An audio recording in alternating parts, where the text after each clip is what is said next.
বিদেশে অবস্থিত বাংলাদেশি দূতাবাস ও কনসুলেটগুলো থেকে রাষ্ট্রপতি মোহাম্মদ শাহাবুদ্দিনের ছবি সরানোর নির্দেশ দিয়েছে পররাষ্ট্র মন্ত্রণালয়।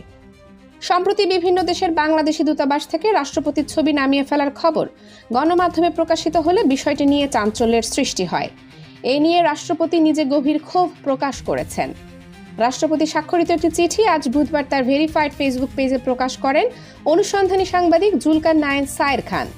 জানা যায়, চিঠিটি রাষ্ট্রপতি 28 সেপ্টেম্বর 2025 তারিখে স্বাক্ষর করেছিলেন।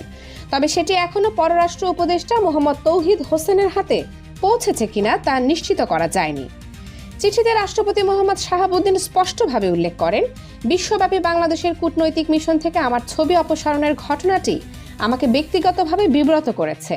রাষ্ট্রপতির আসনে আসীন এবং সাংবিধানিক দায়িত্ব পালনরত একজন রাষ্ট্রপতিকে কেন অপদস্থ করার মতো পরিস্থিতি তৈরি হলো তা বেদনাদায়ক। রাষ্ট্রপতি আরও লিখেছেন, তিনি নিষ্ঠার সঙ্গে সাংবিধানিক দায়িত্ব পালন করে যাচ্ছেন এবং সরকারের প্রতিটি কার্যক্রমে সর্বাত্মক সহযোগিতা দিয়েছেন।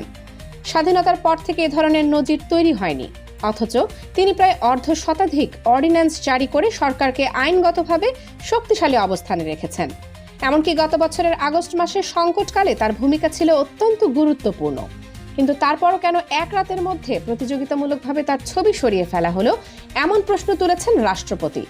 তার ভাষায়, আমি কোনো আবদার করিনি যে আমার ছবি আলাদা করে রাখা হোক। সরকার যে জিরো পোর্ট্রেট নীতি অনুসরণ করছে সেটির প্রতি আমার পূর্ণ সমর্থন ছিল এবং আছে। তবে বিষয়টি এমন কৌশলে বাস্তবায়ন করা যেত যাতে এটি গণমাধ্যম ও সামাজিক যোগাযোগ মাধ্যমে বিতর্ক তৈরি না করে। এতে আমার মানসিক সমর্থন থাকতো। রাষ্ট্রপতি দুঃখ প্রকাশ করে বলেন, এক রাতের মধ্যে তার ছবি সরিয়ে ফেলার ঘটনা শুধু গণমাধ্যমের আলোচ্য নয়, বরং সামাজিক যোগাযোগ মাধ্যমে বিশ্বব্যাপী তার মর্যাদা ক্ষুণ্ণ করেছে। মুক্তিযুদ্ধের একজন অংশগ্রহণকারী, একজন বীর মুক্তিযোদ্ধা হিসেবে তিনি অপমানিত হয়েছেন। চিঠির একেবারে শেষ অংশে রাষ্ট্রপতি আবেগভরা ভাষায় উল্লেখ করেন, এটি কোনো অনুযোগ নয়, এটি একটি আর্তনাদ। এমন আবেগঘন বক্তব্য রাষ্ট্রপতির পক্ষ থেকে প্রকাশ পাওয়ায় এখন দেশ জুড়ে আলোচনা হচ্ছে। অনেকেই বলছেন, রাষ্ট্রপতির মর্যাদার সঙ্গে সংশ্লিষ্ট বিষয়ে এমন সিদ্ধান্ত আরও সতর্কতার সঙ্গে নেওয়া উচিত ছিল।